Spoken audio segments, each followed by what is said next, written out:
Hello friends, welcome to Praveen study point. दोस्तों, आज की इस वीडियो में हम क्लास 8 एनसीईआरटी हिस्ट्री का चैप्टर नंबर 8 पढ़ने वाले हैं, जिसका नाम है महिलाएं, जाति एवं सुधार। दोस्तों, आज की इस वीडियो में हम आज से 200 साल पहले महिलाओं की क्या स्थिति थी, आज जो हम जाति व्यवस्था सुनते हैं भारत में, इस जाति व्यवस्था को किस तरह से चेंज किया गया और आज से 200 साल पहले भारत जैसे देश में जाति व्यवस्था किस तरह से स्थापित थी। ठीक है, तो इस तरह की चीज़ों को हम देखेंगे। धीरे धीरे इन सभी चीज़ों में परिवर्तन किस तरह से आया, वे कौन लोग थे जिन्होंने इन सभी चीज़ों में परिवर्तन करना चाहा, सुधार करना चाहा। ठीक है, वो कौन कौन सी कुप्रथाएं थी जो महिलाओं के ऊपर थी उस समय में। ठीक है, और धीरे धीरे किन वजहों से ये चीज़ें परिवर्तित हुई, किन लोगों की वजह से ये चीज़ें परिवर्तित हुई और ये विचार कहाँ से आया, इन सभी चीज़ों को हम इस चैप्टर में डिस्कस करेंगे। तो दोस्तों, सबसे पहले तो आप हमारे चैनल प्रवीण स्टडी पॉइंट को सब्सक्राइब कर लें और साथ में बेल आइकन भी जरूर प्रेस करें, ताकि इसी तरह के वीडियो के लेटेस्ट अपडेट आपको सबसे पहले मिलते रहे।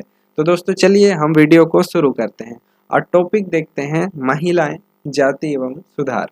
ठीक है दोस्तों, इसके सबसे पहले इंट्रोडक्शन में ये लिखा है कि क्या आपने कभी सोचा है कि 200 साल पहले बच्चों की जिंदगी कैसी रही होगी। आजकल मध्यवर्गीय परिवारों को ज्यादातर लड़कियां स्कूल जाती है। ठीक है, आजकल मध्यवर्गीय परिवार की ज्यादातर लड़कियां स्कूल जाती है और उसमें से बहुत सारी लड़कों के साथ भी पढ़ती है। बड़ी होने पर उनमें से बहुत सारी लड़कियां कॉलेज और विश्वविद्यालयों में भी जाती है और विभिन्न प्रकार की नौकरियां करती है। कानूनन शादी के लिए उनका बालिग होना जरूरी है और कानून के अनुसार वह किसी भी जाति व समुदाय के व्यक्ति से शादी कर सकती है। यहाँ तक कि विधवाएं भी दोबारा शादी कर सकती है और पुरुषों की तरह सभी महिलाएं वोट भी डाल सकती है और चुनाव लड़ सकती है। बेशक सभी महिलाएं इन अधिकारों का उपभोग नहीं कर पाती। गरीबों को शिक्षा के मौके मुश्किल से ही मिलते हैं और कम मिलते हैं, ये मिल या फिर मिल ही नहीं पाते। ठीक है, बहुत सारे परिवारों में लड़कियां अपनी इच्छा अनुसार पति भी नहीं चुन सकती। ठीक है, ये सारी परेशानियां अभी भी है, लेकिन 200 साल पहले हालात बहुत अलग थे। ज्यादातर बच्चों की शादी बहुत कम उम्र में ही कर दी जाती थी। हिंदू व मुसलमान दोनों धर्म के पुरुष एक से ज्यादा पत्नियां रख सकते थे। देश के कुछ भागों में विधवाओं से ये उम्मीद की जाती थी कि वे अपने पति की चिता के साथ ही जिंदा जल जाए। ठीक है, इस तरह की स्वेच्छा से या जबरदस्ती मार दी गई महिलाओं को सती कहकर महिमा मंडित किया जाता था। तो दोस्तों, जब पति की मृत्यु हो जाती थी तो महिलाओं को उसकी चिता में ही कूद कर अपना जान देना पड़ता था, अपने अपने प्राण देने पड़ते थे। ठीक है, या फिर स्वेच्छा से कोई अपना जान दे देता था या फिर उसे जबरदस्ती मार दिया जाता था, और इस तरह की महिलाओं को सती कहा जाता था। ठीक है, सती शब्द का अर्थ है सदाचारी महिला। ठीक है, इन महिलाओं को सदाचारी महिला कहा जाता था। संपत्ति पर भी महिलाओं के अधिकार बहुत सीमित थे। शिक्षा तथा महिलाओं की प्रायः कोई पहुंच नहीं थी। ठीक है, शिक्षा तक महिलाओं की कोई पहुंच नहीं थी और देश के बहुत सारे भागों में लोगों का विश्वास था कि अगर औरत पढ़ी लिखी होगी तो वह जल्दी विधवा हो जाएगी। इस तरह के अंधविश्वास भी चलते थे। ठीक है, समाज में सिर्फ स्त्रियों और पुरुषों के बीच फर्क नहीं था। ज्यादातर इलाकों में लोग जातियों में भी बंटे हुए थे। ब्राह्मण और क्षत्रिय खुद को ऊंची जाति का मानते थे। इसके बाद व्यापार और महाजनी आदि से जुड़े जातियां, जिनको हम वैश्य कहते हैं, उनका स्थान आता था। फिर काश्तकार, बुनकर व कुम्हार जैसे दस्तकार आते थे, जिन्हें शूद्र कहा जाता था।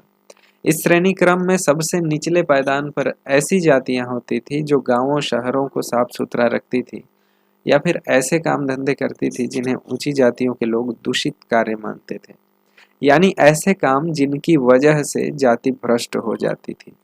ऊंची जातियां निचले पायदान पर खड़ी इन जातियों के लोगों को अछूत मानती थी और इन लोगों को मंदिरों में प्रवेश करने, सवर्ण जातियों के इस्तेमाल वाले कुओं से पानी निकालने या ऊंची जातियों के आधिपत्य वाले घाट तालाबों पर नहाने की छूट नहीं होती थी।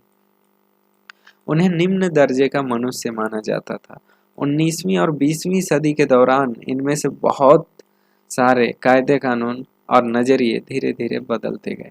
आइए देखें कि यह कैसे हुआ। ठीक है, 19th 20th सेंचुरी में ये जो नियम कानून है, नियम कायदे थे, ठीक है, ये धीरे धीरे इसके नजरिए बदलते गए, ठीक है। लेकिन हम इस चैप्टर में वही देखेंगे कि महिलाओं के प्रति और इस जाति व्यवस्था के प्रति लोगों का नजरिया किस तरह से बदला, ठीक है। तो दोस्तों इसमें हम सबसे पहला टॉपिक देखेंगे कि परिवर्तन की दिशा में उठते कदम, ठीक है। 19वीं सदी की शुरुआत से ही हम सामाजिक रीति रिवाजों और मूल्य मान्यताओं से संबंधित बहस, मुबाहिसे और चर्चाओं का स्वरूप बदलता दिखाई देता है। और इसकी एक अहम वजह यह थी कि संचार के नए तरीके विकसित हो रहे थे और पहली बार किताबें, अखबार, पत्रिकाएं, पर्चे और पुस्तिकाएं छप रही थी। ये चीजें न केवल पुराने साधनों के मुकाबले सस्ती थी बल्कि उन पांडुलिपियों के मुकाबले ज्यादा लोगों की पहुंच में भी थी, ठीक है, जिनके बारे में आप कक्षा 7 में पढ़ेंगे। लिहाजा आम लोग भी उन चीजों को पढ़ सकते थे और उनमें से बहुत सारे अपनी भाषाओं में लिख भी सकते थे और अपने विचार भी व्यक्त कर सकते थे। नए शहरों में तमाम तरह की सामाजिक, राजनीतिक, आर्थिक और धार्मिक मुद्दों पर पुरुषों के बीच चर्चा होती रहती थी, ठीक है, और कभी कभी महिलाओं के बीच भी। ये चर्चाएं आम जनता तक पहुंच सकती थी और सामाजिक परिवर्तनों के आंदोलनों से जुड़ी होती थी, ठीक है। इस तरह की बहसें अक्सर भारतीय सुधारकों और सुधार संगठनों की तरफ से शुरू होती थी। राजा राम मोहन राय 1772 से 1833, ठीक है, राजा राम मोहन रॉय 1772 से 1833 इसी तरह के एक सुधारक थे। उनका कलकत्ता में ब्रह्म समाज के नाम से एक सुधारवादी संगठन बनाया था, ठीक है। उन्होंने कलकत्ता में ब्रह्म समाज के नाम से एक सुधारवादी संगठन बनाए थे और जिसे बाद में ब्रह्मो समाज का नाम दिया गया, ठीक है। ब्रह्मो सभा के नाम से सुधारवादी संगठन बनाया गया था राजा राम मोहन राय के द्वारा, लेकिन बाद में इसे ब्रह्मो समाज का नाम दिया गया, ठीक है। वो एक सभा था। राममोहन रॉय जैसे लोगों को सुधारक इसलिए कहा जाता है क्योंकि वे मानते थे कि समाज में परिवर्तन लाना और अन्यायपूर्ण तौर तरीकों से छुटकारा पाना जरूरी है। उनका विचार था कि इस तरह के परिवर्तन लाने के लिए लोगों को इस बात के लिए प्रेरित किया जाना चाहिए कि वे पुराने व्यवहार को छोड़कर जीवन का नया ढंग अपनाने को तैयार हों। राममोहन रॉय देश में पश्चिमी शिक्षा के प्रसार करने और महिलाओं के लिए ज्यादा स्वतंत्रता व समता के पक्षधर थे, ठीक है। पश्चिमी शिक्षा का प्रसार ये चाहते थे और राममोहन रॉय महिलाओं के लिए ज्यादा स्वतंत्रता और समानता के पक्षधर भी थे। उन्होंने इस बारे में लिखा है कि किस तरह महिलाओं को जबरन घरेलू कामों से बांध कर रखा जाता था और उनकी दुनिया घर और रसोई तक ही सीमित कर दी जाती थी और उन्हें बाहर जाकर पढ़ने लिखने की इजाजत नहीं दी जाती थी। दोस्तों नेक्स्ट टॉपिक है विधवाओं की जिंदगी में बदलाव लाने की कोशिश, ठीक है। विधवाओं की जिंदगी में बदलाव लाने की कोशिश के बारे में हम पढ़ेंगे। राममोहन रॉय इस बात से काफी दुखी थे कि विधवा औरतों को अपनी जिंदगी में भारी कष्टों का सामना करना पड़ता है। इसी बात को ध्यान में रखते हुए उन्होंने सती प्रथा के खिलाफ मुहिम छेड़ी थी।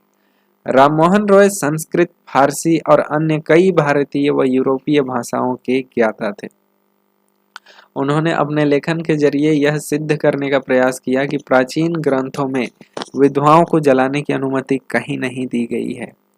जैसा कि आपने अध्याय 7 में पढ़ा है, 19वीं सदी के प्रारंभ तक बहुत सारे अंग्रेज अफसर भी भारतीय परंपराओं और रीति रिवाजों की आलोचना करने लगे थे। वे राममोहन रॉय के विचारों को सही मानते थे क्योंकि उनकी एक विद्वान व्यक्ति के रूप में प्रतिष्ठा थी और फलस्वरूप 1829 में सती प्रथा पर पाबंदी लगा दी गई। राममोहन रॉय ने इस अधिनियम के लिए जो रणनीति अपनाई उसे बाद में सुधारकों ने भी अपनाया। जब भी वे किसी हानिकारक प्रथा को चुनौती देना चाहते तो अक्सर प्राचीन धार्मिक ग्रंथों से एक श्लोक या वाक्य ढूंढने का प्रयास करते थे और उनकी सोच का समर्थन करते हो, ठीक है, जो उनकी सोच का समर्थन करते हो ऐसा श्लोक ढूंढने का प्रयास करते थे प्राचीन ग्रंथों से।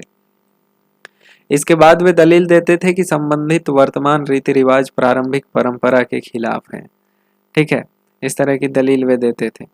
उदाहरण के लिए प्रसिद्ध सुधारक ईश्वर चंद्र विद्यासागर ने भी विधवा विवाह के पक्ष में प्राचीन ग्रंथों का ही हवाला दिया। अंग्रेज सरकार ने उनका सुझाव यह मान लिया और 1856 में विधवा विवाह के पक्ष में एक कानून पारित किया, ठीक है। तो दोस्तों इन सभी पॉइंट्स को हमें याद रखने की जरूरत है, इसलिए हम इसको अंडरलाइन कर लेंगे।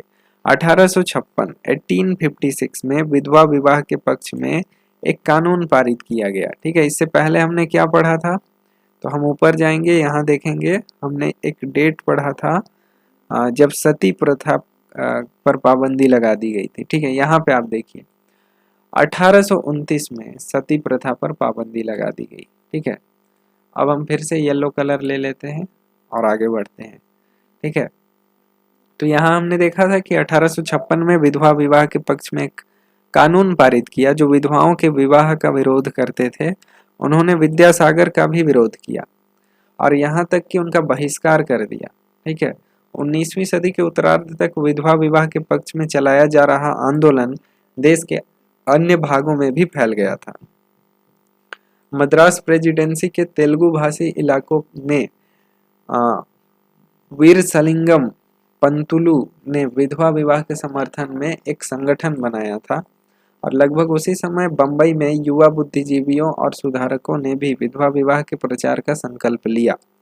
उत्तर में आर्य समाज की स्थापना करने वाले स्वामी दयानंद सरस्वती ने भी विधवा विवाह का समर्थन किया और इसके बावजूद विवाह करने वाली विधवा महिलाओं की संख्या बहुत कम थी। विवाह करने वाली विधवाओं को समाज में आसानी से स्वीकार नहीं किया जाता था और इस तरह रूढ़िवादी तबके इस नए कानून का विरोध करते थे। दोस्तों, नेक्स्ट टॉपिक है लड़कियां स्कूल जाने लगती है। बहुत सारे सुधारकों को लगता था कि महिलाओं की दशा सुधारने के लिए लड़कियों को शिक्षित करना पड़ेगा और ये लड़कियों को शिक्षित करना जरूरी है। कलकत्ता में विद्यासागर और बंबई में बहुत सारे अन्य सुधारकों ने लड़कियों के लिए स्कूल खोले। 19वीं सदी के मध्य में जब इस तरह के प्रारंभिक स्कूल खुले तो बहुत सारे लोग उनसे डरते थे। लोगों को भय था कि स्कूल वाले लड़कियों को घर से निकाल ले जाएंगे और उन्हें घरेलू कामकाज नहीं करने देंगे। स्कूल जाने के लिए लड़कियों को सार्वजनिक स्थानों से गुजर कर जाना पड़ता था और बहुत सारे लोगों को लगता था कि इससे लड़कियां बिगड़ जाएंगी। उनकी मान्यता थी कि लड़कियों को सार्वजनिक स्थानों से दूर रहना चाहिए। फलस्वरूप 19वीं सदी में पढ़ने लिखने वाली ज़्यादातर महिलाओं को उनके उदार विचारों वाले पिता और पति की देखरेख में घर में ही पढ़ाया जाता रहा। कई महिलाओं ने बिना किसी की मदद लिए खुद ही पढ़ना लिखना सीखा। क्या आपको याद है कि पिछले साल की सामाजिक एवं राजनैतिक जीवन पुस्तक में आपने राष्ट्र सुंदरी देवी के बारे में पढ़ा था? और क्या पढ़ा था? वे ऐसी महिलाओं में से थी जिन्होंने रात में दिए की टिमटिमाती लौ में चोरी छिपे ही लिखना सीखा था। 19वीं सदी के आखिरी हिस्से में आर्य समाज द्वारा पंजाब में और ज्योतिराव फूले द्वारा महाराष्ट्र में लड़कियों के लिए स्कूल खोले गए। उत्तर भारत के कुलीन मुस्लिम परिवारों की महिलाएं अरबी में कुरान शरीफ पढ़ना सीखने लगी। उन्हें घर पर ही पढ़ने के लिए शिक्षिकाएं रखी जाती थी और इस स्थिति को देखते हुए मुमताज अली जैसे कुछ सुधारकों ने कुरान शरीफ की आयतों का हवाला देकर कहा कि महिलाओं को भी शिक्षा का अधिकार मिलना चाहिए। ठीक है, तो कुरान अली, इन नामों को हमें याद करना पड़ेगा। ठीक है, 19वीं सदी के आखिर से ही उर्दू में उपन्यासों का सिलसिला शुरू हुआ। इन उपन्यासों में महिलाओं को इस बात के लिए प्रोत्साहित किया जाता था कि वे धर्म और घरेलू साज संभाल के बारे में पढ़ें। नेक्स्ट टॉपिक है दोस्तों महिलाओं के बारे में महिलाएं लिखने लगी। अब पढ़ना लिखना तो इन्होंने सीख लिया, अब ये लोग लिखने भी लगी खुद के बारे में। 20वीं सदी की शुरुआत से ही बहुत सारी मुस्लिम महिलाओं ने महिला शिक्षा को बढ़ावा देने के लिए अहम भूमिका अदा की। जैसे भोपाल की बेगमों ने अलीगढ़ में लड़कियों के लिए प्राथमिक स्कूल खोला। बेगम रुकैया सखावत हुसैन भी इस दौर की एक प्रभावशाली महिला थी। ठीक है, इनका नाम क्या था? तो बेगम रुकैया सखावत, जिन्होंने कलकत्ता और पटना में मुस्लिम लड़कियों के लिए स्कूल खोले और वह रूढ़िवादी विचारों की कटु आलोचक भी थी। उनका मानना था कि प्रत्येक धर्म के धार्मिक नेताओं ने औरतों को निचले दर्जे में रखा है। 1880 के दशक तक आते आते भारतीय महिलाएं विश्वविद्यालय में प्रवेश करने लगी थी। उनमें से कुछ चिकित्सक और कुछ शिक्षिका भी बन गई थी। बहुत सारी महिलाएं लिखने लगी और उन्होंने समाज में महिलाओं की स्थिति पर अपने आलोचनात्मक विचार प्रकाशित किए। पूना में घर पर ही रहकर शिक्षा प्राप्त करने वाली ताराबाई शिंदे ने स्त्री पुरुष तुलना नाम की एक किताब प्रकाशित की, जिसमें पुरुषों और महिलाओं के बीच मौजूद सामाजिक फर्कों की आलोचना की गई थी। ठीक है, इनका नाम क्या था ये आपको याद कर लेना है। ठीक है, रेड कलर से हम इसको मार्क कर लेते हैं। बुक का नाम है स्त्री पुरुष तुलना और इसे प्रकाशित करने वाली कौन है? ताराबाई शिंदे, लिखने वाली। ठीक है, इन्होंने घर में ही रहकर इस तरह की किताबें लिखी थी। नेक्स्ट है संस्कृत की महान विद्वता पंडित रमाबाई का मानना था कि हिंदू धर्म महिलाओं का दमन करता है। उन्होंने ऊंची जाति की हिंदू महिलाओं की दुर्दशा पर एक किताब लिखी थी। उन्होंने पूना में एक विधवा गृह की स्थापना की, जहां ससुराल वाले को के हाथों अत्याचार झेल रही महिलाओं को पनाह दी जाती थी। ठीक है, तो ससुराल वाले जिन पर इस तरह का अत्याचार करते थे, उन महिलाओं के लिए आश्रय देने का काम इन्होंने किया, जिसका नाम था पंडिता रमाबाई।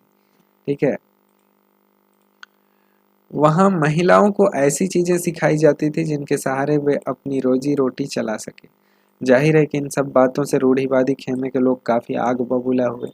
उदाहरण के लिए बहुत सारे हिंदू राष्ट्रवादियों को लगने लगा कि हिंदू महिलाएं पश्चिमी तौर तरीके अपना रही है, जिससे हिंदू संस्कृति भ्रष्ट होगी और पारिवारिक संस्कार नष्ट हो जाएंगे। रूढ़िवादी मुसलमान भी इन बदलावों के नतीजे को लेकर चिंतित थे। ठीक है, जैसा कि आप देख सकते हैं 19वीं सदी के आखिर तक खुद महिलाएं भी सुधारों के लिए बढ़ चढ़कर प्रयास करने लगी थी। उन्होंने किताबें लिखी, पत्रिकाएं निकाली, स्कूल और प्रशिक्षण केंद्र खोले तथा महिलाओं को संगठित किया। 20वीं सदी की शुरुआत से वे महिलाओं को मताधिकार, बेहतर स्वास्थ्य सुविधाएं और शिक्षा के अधिकार के बारे में कानून बनवाने के लिए राजनीतिक दबाव समूह भी बनाने लगी थी। उनमें से कुछ महिलाओं ने 1920 के दशक में विभिन्न प्रकार के राष्ट्रवादी और समाजवादी आंदोलनों में हिस्सा भी लिया। 20वीं शताब्दी में जवाहरलाल नेहरू और सुभाष चंद्र बोस जैसे नेताओं ने महिलाओं के लिए अधिक स्वतंत्रता व समानता की मांगों का समर्थन किया। राष्ट्रीय नेताओं ने आश्वासन दिया कि स्वतंत्रता मिलने पर सभी पुरुषों व महिलाओं को वोट डालने का अधिकार दे दिया जाएगा, परंतु उनका आह्वान था कि जब तक स्वतंत्रता नहीं मिल जाती तब तक महिलाओं को अंग्रेजी राज विरोधी संघर्ष में जोर लगाना चाहिए। ठीक है, इस तरह की चीजें भी थी। यहाँ पे कुछ आपको दिया गया है, वो देख लेना चाहिए। जब औरत का पति मर जाता था तो क्या किया जाता था। अपनी पुस्तक स्त्री पुरुष तुलना में ताराबाई शिंदे लिखती है कि क्या औरत को अपनी जिंदगी उतनी प्यारी नहीं होती जितनी कि तुम्हें तुम्हारी जिंदगी प्यारी है। ये तो कुछ ऐसी बात हो गई मानो महिलाएं पुरुषों से बिल्कुल अलग चीजों से बनी हो, मानो वे धूल या चट्टानों या जंग लगे लोहे से बनी हो और तुम्हारी जिंदगी शुद्ध सोने की बनी हो। तुम मुझसे पूछते हो कि मेरा क्या मतलब है। मेरा मतलब यह है कि जब औरत का पति मर जाता है तो उसका क्या हश्र होता है। नाई आता है और उसके लहराते बाल साफ कर देता है, सिर्फ इसलिए कि तुम्हारी आंखों को ठंडक पड़ जाए। उसे शादी ब्याह अवोभगत और उन शुभ अवसरों से बहिष्कृत किया जाता है जहां विवाहित महिलाएं जाती है। और भला इस पाबंदियों की वजह क्या है? क्योंकि उसका पति मर चुका है, वह अभागी है, दुर्भाग्य उसके माथे पर खुदा हुआ है और उसका चेहरा देखा नहीं जाता। यह अशुभ है। तो ताराबाई शिंदे इस तरह की चीजें लिखती है स्त्री पुरुष तुलना में। ठीक है, तो दोस्तों नेक्स्ट यहाँ पे एक बॉक्स बना करके दिया गया है बाल विवाह के विरुद्ध कानून। महिला संगठनों के विकास और इन मुद्दों पर हो रहे लेखन की वजह से सुधारों के पक्ष में आवाज और मजबूत हुई।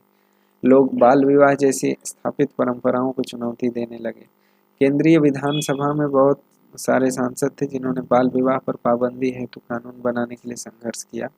1929 में बाल विवाह निषेध अधिनियम पारित किया गया। दोस्तों इसको भी आपको मार्क कर लेना चाहिए। 1919 में बाल विवाह निषेध अधिनियम पारित किया गया। ठीक है, इस तरह की चीजें होती जा रही है।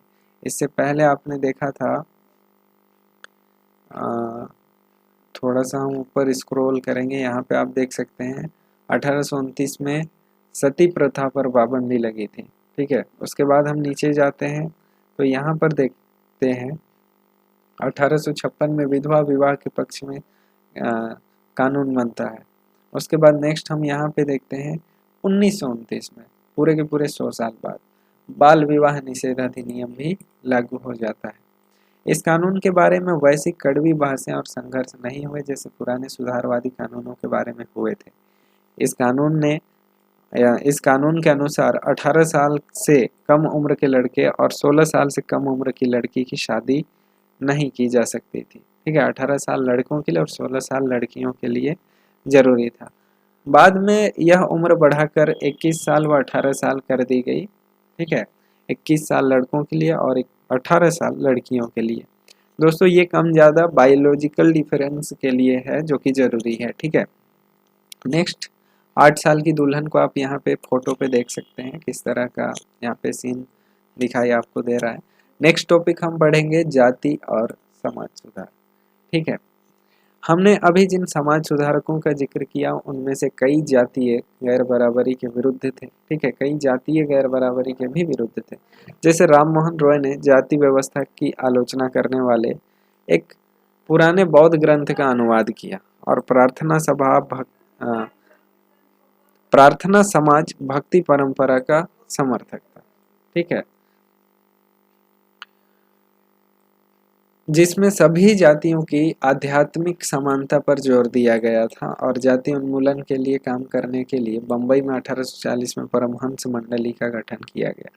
इन सुधारकों और सुधार संगठनों के सदस्यों में से बहुत सारी ऊंची जातियों के लोग थे। गुप्त बैठकों में से ये सुधारक भोजन और स्पर्श जैसे मामलों में जातीय कायदे कानूनों का उल्लंघन करते थे और जिससे अपने जीवन में भी जातीय पूर्वाग्रहों और बंधनों से निजात पा सके। ठीक है, ये लोग इन बंधनों को नहीं मानते थे।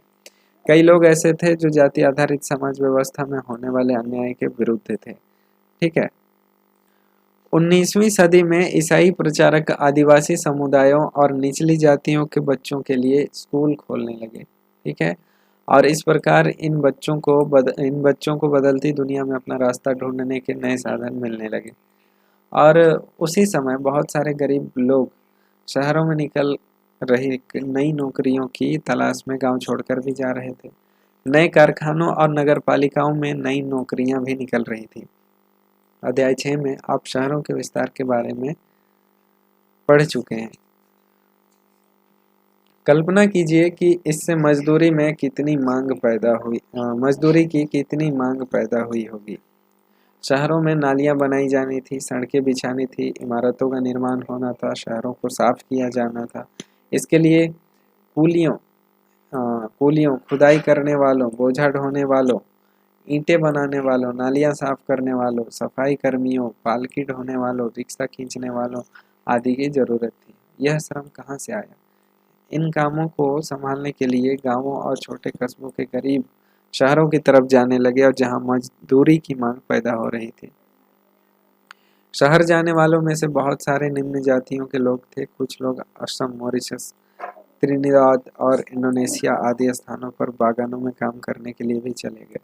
नए स्थानों पर काम अक्सर बहुत कठोर होता था, परंतु गरीबों, निचली जातियों के लोगों को यह गांवों में सवर्ण जमींदारों द्वारा उनके जीवन पर दमनकारी कब्जे और दैनिक अपमान से छूट निकलने का एक मौका भी था। ठीक है, नेक्स्ट यहाँ पे हम एक बॉक्स में जो लिखा है जूते कौन बना सकता था, इसको पढ़ लेते हैं। चमड़े का काम करने वालों को परंपरागत रूप से नीची नज़र से देखा जाता था, क्योंकि वे मृत पशुओं का चमड़ा निकालते थे जिन्हें गंदा व दूषित माना जाता था। पहले विश्व युद्ध के दौरान सेना के लिए जूतों की जबरदस्त मांग पैदा हो गई और परंतु चमड़े के कामों के प्रति जातीय पूर्वाग्रहों की वजह से केवल परंपरागत चमड़ा कामगार और मोची ही जूते तैयार कर सकते थे।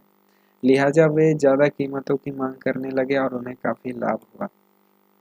ठीक है, तो यहाँ पे देखिए, यहाँ पे आप फोटो देख सकते हैं किस तरह से कामगार जूते बना रहे हैं।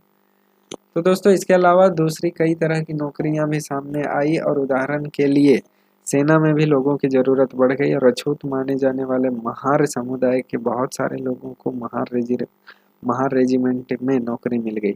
दलित आंदोलन के नेता BR अम्बेडकर यानी भीमराव अम्बेडकर के पिता एक सैनिक स्कूल में पढ़ाते थे। ठीक है, भीमराव अम्बेडकर के पिता एक सैनिक स्कूल में पढ़ाते थे। समानता और न्याय की मांग। 19वीं सदी के दूसरे हिस्से तक गैर ब्राह्मण जातियों के भीतर से भी जातीय भेदभाव के खिलाफ आवाज उठाने लगे। ठीक है, उन्होंने सामाजिक समानता और न्याय की मांग करते हुए आंदोलन शुरू कर दिए थे। मध्य भारत में सतनामी आंदोलन की शुरुआत घासीदास ने की, जिन्होंने चमड़े का काम करने वालों को संगठित किया और उनकी सामाजिक स्थिति में सुधार के लिए आंदोलन छेड़ दिया। पूर्वी बंगाल में हरिदास ठाकुर के मतुआ पंथ के चांडाल काश्तकारों के बीच काम किया और हरिदास ने जाति व्यवस्था को सही ठहराने वाले ब्राह्मणवादी ग्रंथों पर सवाल उठाया, जिसे आज केरल कहा जाता है। वहाँ एझावा जाति के श्री नारायण गुरु ने अपने लोगों के बीच एकता का आदर्श रखा। उन्होंने जातिगत भिन्नता के आधार पर लोगों के बीच भेदभाव करने का विरोध किया। उनके अनुसार सारी मानवता की एक ही जाति है। उनका एक महत्वपूर्ण कथन था, ओरु जाति ओरु मातम ओरु दैवम मनुष्यानु, यानी मानवता की एक जाति, एक धर्म और एक ईश्वर है। इन सभी पंथों की स्थापना ऐसे लोगों ने की थी जो गैर ब्राह्मण जातियों से थे और उनके बीच ही काम करते थे। उन्होंने उन आदतों और तौर तरीकों को बदलने का प्रयास किया जो प्रभुत्वशाली जातियों का अपमान करने के लिए उकसाती थी। उन्होंने अधीनस्थ जातियों में स्वाभिमान का भाव पैदा करने का प्रयास किया। गुलामगिरी। तो दोस्तों अभी हम जानेंगे कि गुलामगिरी क्या है। ठीक है, निम्न जाति नेताओं में ज्योतिराव फुले सबसे मुखर नेताओं में से थे। 1827 में जन्मे ज्योतिराव फुले ने ईसाई धर्म प्रचारकों द्वारा खोले गए स्कूलों में शिक्षा पाई थी और बड़े होने पर उन्होंने जाति आधारित समाज में फैले अन्याय के बारे में अपने विचार व्यक्त किए। उन्होंने ब्राह्मणों के इस दावे पर खुलकर हमला बोला कि आर्य होने के कारण वे औरों से श्रेष्ठ हैं। ठीक है, उन्होंने ब्राह्मणों के इस दावे पर खुलकर बोला कि वे ब्राह्मण होने के कारण जो श्रेष्ठ होने का दावा करते थे उनका विरोध किया। ठीक है, फूले का तर्क था कि आर्य जो हैं वो विदेशी हैं जो उपमहाद्वीप के बाहर से आए थे और उन्होंने इस मिट्टी के असली वारिसों आर्यों के आने से पहले यहाँ रह रहे मूल निवासियों को हराकर उन्हें गुलाम बना लिया था। जब आर्यों ने अपना प्रभुत्व स्थापित कर लिया तो वे पराजित जनता को नीच और निम्न जाति वाले मानने लगे। फूले के अनुसार ऊंची जातियां और उनकी जमीन और सत्ता पर कोई अधिकार नहीं है। यह धरती यहाँ के देसी लोगों की और कथित निम्न जाति के लोगों की है।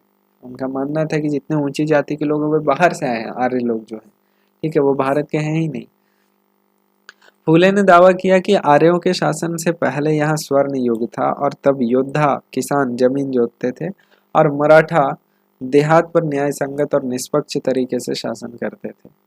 ठीक है, उन्होंने सुझाव दिया कि शूद्रों यानी श्रमिक जातियां और अति शूद्रों यानी अछूत को जातीय भेदभाव खत्म करने के लिए संगठित होना चाहिए और फूले द्वारा स्थापित किए गए सत्य शोधक समाज नामक संगठन ने जातीय समानता के समर्थन में मुहिम चलाई। तो दोस्तों ये भी आपको याद रखना चाहिए, इसको रेड कलर से मार्क कर लेना चाहिए। इन्होंने जो समाज की का संगठन किया था उसका नाम था सत्य शोधक समाज। इस संगठन की स्थापना इन्होंने की थी। ठीक है, नेक्स्ट हम फिर से येलो कलर ले लेते हैं।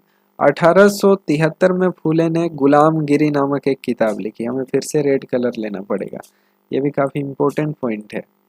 यहाँ हम इसको मार्क कर लेते हैं 1873 में फूले ने गुलामगिरी यानी गुलामी नामक एक किताब लिखी। ठीक है, किताब लिखने के बाद ये क्या करते हैं, तो किताब लिखने के बाद इससे लगभग 10 साल पहले अमेरिकी गृह युद्ध हो चुका था, जिसके परिणाम स्वरूप अमेरिका में दास प्रथा खत्म कर दी गई थी और फूले ने अपनी पुस्तक उन सभी अमेरिकियों को समर्पित की जिन्होंने गुलामों को मुक्ति दिलाने के लिए संघर्ष किया।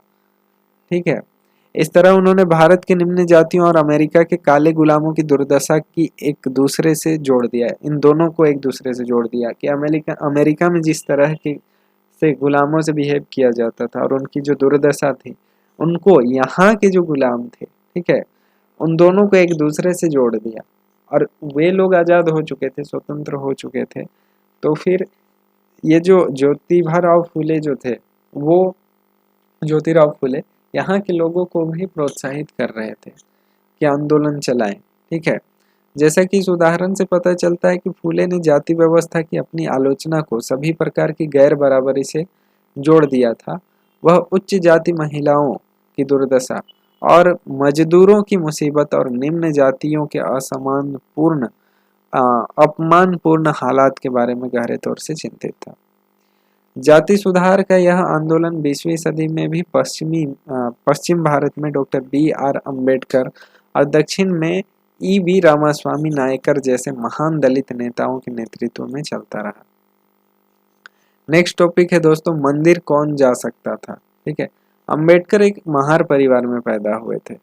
बचपन में उन्होंने इस बात को बहुत नज़दीक से देखा था कि रोजाना की जिंदगी में जातीय भेदभाव और पूर्वाग्रह क्या होता है। ठीक है, तो महार परिवार में पैदा हुए थे और उन्होंने इन सभी चीज़ों को ध्यान से देखा था, नज़दीक से देखा था, अनुभव किया था। स्कूल में उन्हें कक्षा के बाहर जमीन पर बैठना पड़ता था और उन्हें सवर्ण बच्चों द्वारा इस्तेमाल किए जाने वाले नल के पानी को पीने की इजाज़त भी नहीं थी। ठीक है, स्कूल की पढ़ाई पूरी करने के बाद उन्हें उच्च अध्ययन के लिए अमेरिका जाने हेतु फेलोशिप मिल गई। ठीक है, और उन कैसे फेलोशिप मिली उसकी एक अलग कहानी है, वो हम लोग अलग ऊंची क्लास की जब किताबों में पढ़ेंगे तो देखेंगे। ठीक है, 1919 में भारत लौटने पर उन्होंने समकालीन समाज में उच्च जातीय सत्ता संरचना पर काफी लिखा। सन 1927 में अंबेडकर ने मंदिर प्रवेश आंदोलन शुरू किया और जिसमें महार जाति के लोगों ने बड़ी संख्या में हिस्सा लिया। ब्राह्मण पुजारी इस बात पर बहुत आग बबूला हुए और दलित भी मंदिर से जलाशय का पानी इस्तेमाल कर रहे थे। ठीक है, तो इससे ये जो मंदिर प्रवेश आंदोलन था 1927 में, जो डॉक्टर भीमराव अंबेडकर ने शुरू किया था महार जाति के लोगों के लिए, और इसमें महार जाति के लोगों ने बहुत बड़ी मात्रा में हिस्सा लिया।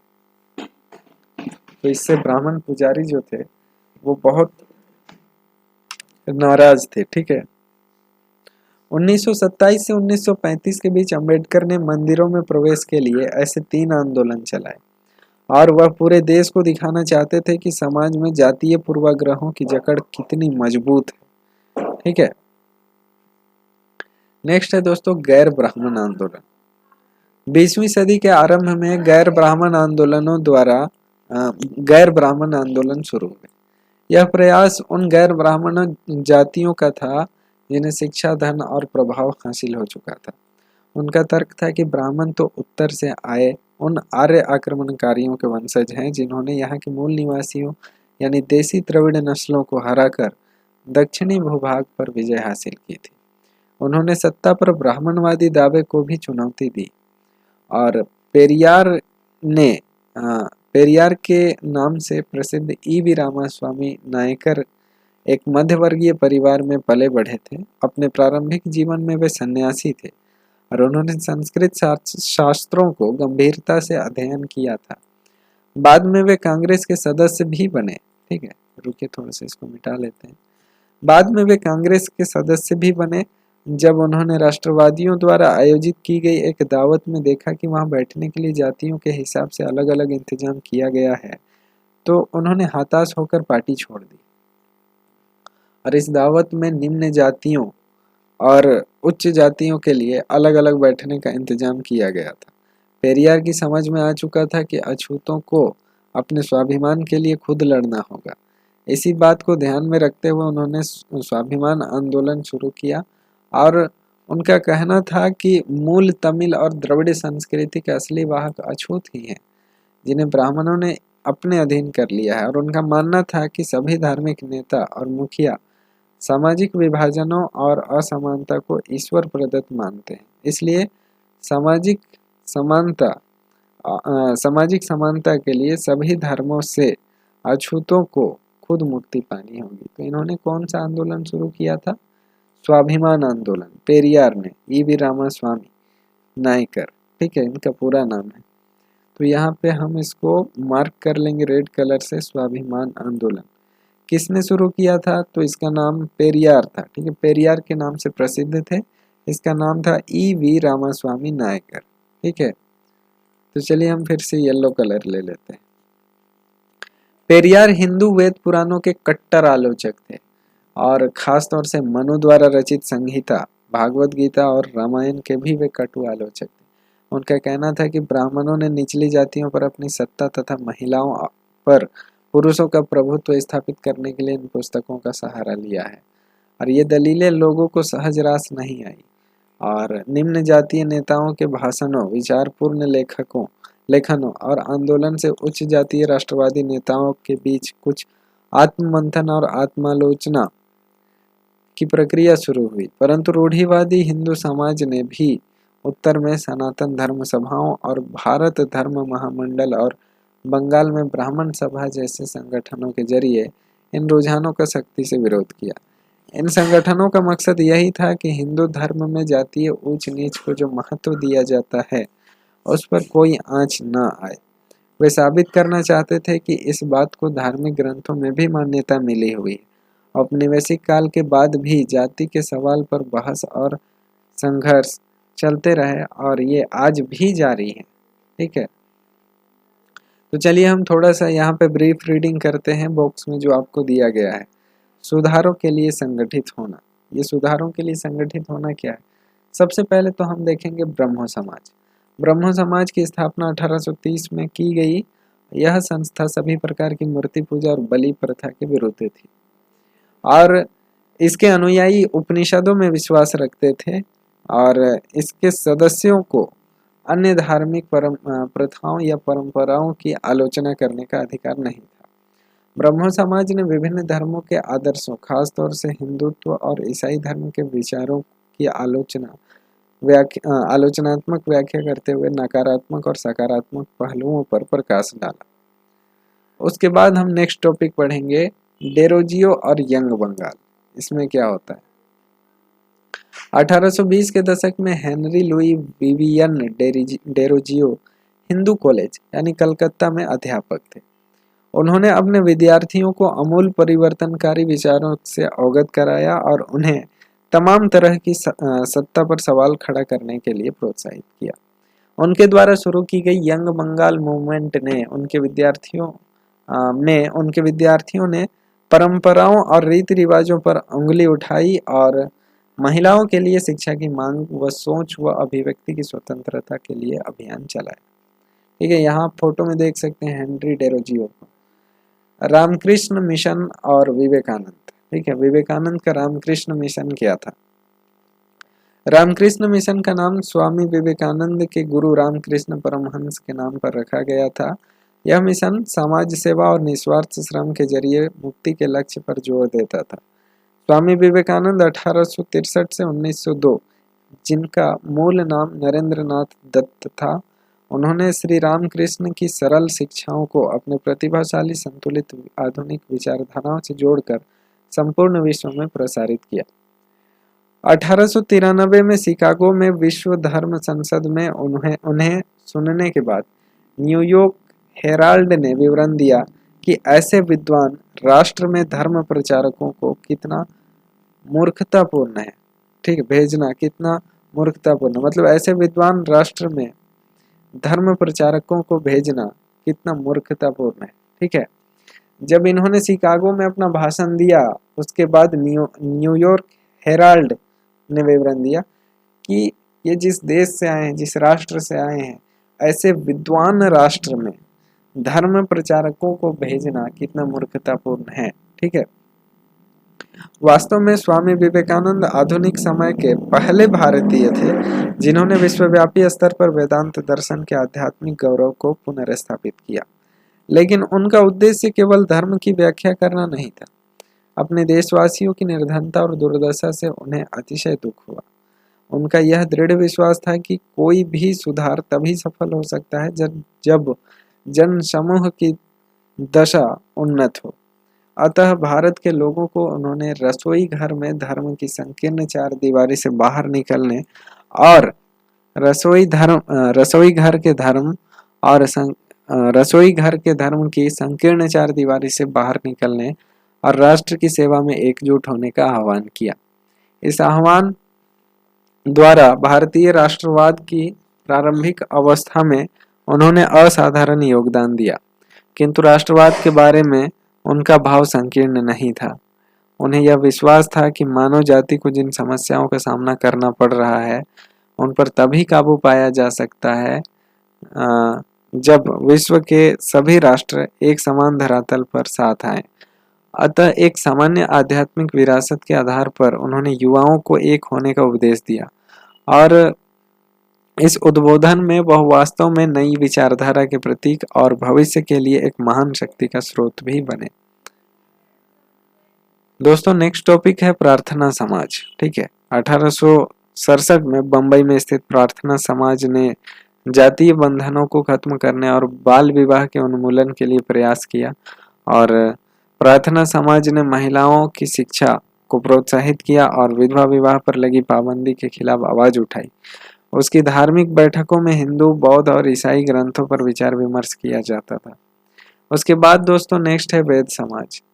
मद्रास, जो कि चेन्नई है अभी, ठीक है, मद्रास में 1864 में वेद समाज की स्थापना हुई और वेद समाज ब्रह्म समाज से प्रेरित था। वेद समाज ने जातीय भेदभाव को समाप्त करने और विधवा विवाह तथा महिला शिक्षा को प्रोत्साहित करने के लिए काम किया। इसके सदस्य एक ईश्वर के अस्तित्व में विश्वास रखते थे और उन्होंने रूढ़िवादी हिंदुत्व के अंधविश्वासों और अनुष्ठानों की सख्त निंदा की। दोस्तों नेक्स्ट है अलीगढ़ आंदोलन। सैयद अहमद खां द्वारा 1875 में अलीगढ़ में खोले गए मोहम्मदन एंग्लो ओरिएंटल कॉलेज को ही बाद में अलीगढ़ मुस्लिम विश्वविद्यालय के नाम से जाना गया। ठीक है, मोहम्मदन एंग्लो ओरिएंटल कॉलेज को, ठीक है, 1875 में अलीगढ़ में खोला गया था। बाद में इसको अलीगढ़ मुस्लिम विश्वविद्यालय के नाम से जाना गया। यहाँ मुसलमानों को पश्चिमी विज्ञान के साथ साथ विभिन्न विषयों की आधुनिक शिक्षा दी जाती थी और अलीगढ़ आंदोलन का शैक्षणिक सुधारों के क्षेत्र में गहरा प्रभाव रहा है। ठीक है, नेक्स्ट अगर हम देखें तो यहाँ है सिंह सभा आंदोलन। सिखों के सुधारवादी संगठन के रूप में सिंह सभाओं की स्थापना 1873 में अमृतसर से शुरू हुई और बाद में 1879 में लाहौर में भी सिंह सभा का गठन किया गया। इन सभाओं ने सिख धर्म को अंधविश्वासों, जातीय भेदभावों और ऐसे आचरण जिसे वे गैर सिख समझते थी उससे मुक्त करने का प्रयास किया। उन्होंने सिखों को शिक्षा के लिए प्रोत्साहित किया जिसमें अक्सर आधुनिक ज्ञान के साथ साथ सिख धर्म के सिद्धांतों को भी पढ़ाया जाता था। तो दोस्तों आज हमने पूरा का पूरा ये महिला और जाति सुधार में पढ़ा। नेक्स्ट हम देखते हैं अन्यत्र, देख लेते हैं जो बॉक्स में दिया गया है, काले गुलाम और गोरे बागान मालिक। ठीक है, आप यह जान चुके हैं कि ज्योतिराव फूले ने अपनी पुस्तक गुलामगिरी में जातीय उत्पीड़न और अमेरिका में प्रचलित दास प्रथा के बारे में किस तरह संबंध स्थापित किया था। क्या आप जानते हैं कि दासता की यह प्रथा क्या थी? 17वीं शताब्दी में जब यूरोपीय खोजी यात्री और व्यापारी पहली बार अफ्रीका पहुंचे थे तो उन्होंने गुलामों का व्यापार शुरू कर दिया था। ठीक है, ये अफ्रीका के काले लोगों को पकड़कर अमेरिका लाते थे और वहां के गोरे बागान मालिकों को बेच देते थे। उन्हें कपास और अन्य बागानों में काम करना पड़ता था जो ज्यादातर दक्षिणी संयुक्त राज्य अमेरिका में स्थित थे। बागानों में ये गुलाम पौ फटने से लेकर देर रात तक काम करते थे और सही ढंग से काम न करने के नाम पर मालिक उन्हें सजा भी देते थे, कोड़ों से पीटते थे और तरह तरह की यातनाएं भी देते थे। श्वेत और अश्वेत सभी तरह के बहुत सारे लोगों ने संगठित रूप से इस दास प्रथा का विरोध किया और इसी क्रम में उन्होंने 1776 की अमेरिकी क्रांति की भावनाओं का हवाला देते हुए आह्वान किया कि अमेरिकी वासियों अपने घोषणा पत्रों को देखो, क्या तुम्हें अपनी भाषा में समझ नहीं आती? गेटिसबर्ग में दिए गए अपने अत्यंत भावप्रवण भाषण में अब्राहम लिंकन ने कहा था कि जिन्होंने दास प्रथा के खिलाफ संघर्ष किया है वे लोकतंत्र के पथ प्रदर्शक हैं। उन्होंने लोगों से आह्वान किया कि वे नस्ली समानता के लिए कदम उठाएं ताकि धरती से जनता के द्वारा जनता के लिए सरकार का नाश हो। ठीक है, धरती से जनता के लिए और जनता के द्वारा जनता के लिए सरकार का नाश। ठीक है, तो दोस्तों इसी तरह से हम पूरा का पूरा चैप्टर पढ़ चुके हैं और इसमें समझने वाली ज़्यादा कोई बात नहीं थी। जो चीज़ें एज इट इज़ थी वो किताब में लिखी गई है, वो हमने रीड कर दिया। अगर आपने इस टॉपिक को बढ़िया से बिना स्किप किए हुए सुना है तो आपको सारी चीज़ें एकदम लय में समझ में आ गई होगी कहानी की तरह। ठीक है, और आपको सभी चीज़ें समझ में आ गई होगी। तो मैं आशा करता हूँ कि आपका ये चैप्टर बढ़िया से कंप्लीट हुआ। और दोस्तों अगर वीडियो अच्छा लगा हो तो प्लीज़ दोस्तों वीडियो को लाइक करें, शेयर करें और हमारा ये जो चैनल है प्रवीण स्टडी पॉइंट उसे सब्सक्राइब कर लें, ताकि इसी तरह के वीडियो के लेटेस्ट अपडेट आपको सबसे पहले मिलते रहे। तो दोस्तों मिलते हैं इसी तरह के और भी नए वीडियोस में, तब तक के लिए धन्यवाद। जय हिंद।